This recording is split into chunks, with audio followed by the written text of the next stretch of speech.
Zori, jaké to je? Dobré. Jo? Já jsem zašpiněná. Ukáž? Ne, nejsi že zašpiněna. Nejsi. Honziku, co ty? Dobré? Jo? Děcka dostali mekáč, protože měli hlad. Jeli jsme teďkom pryč něco vyřídit a já jsem jim zapomněl udělat snídaní. Takže tady McMuffin s vajíčkem. A ty máš McMuffin, ty máš asi s masem, že? S kuřecím. A Honzik má s vajíčkem a s vepřovým masem.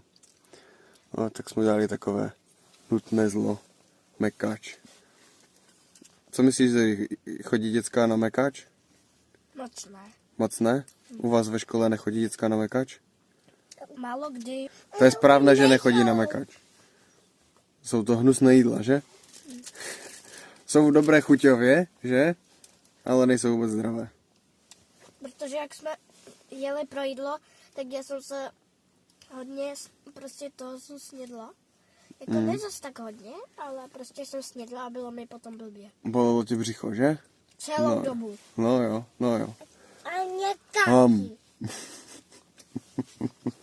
Ham.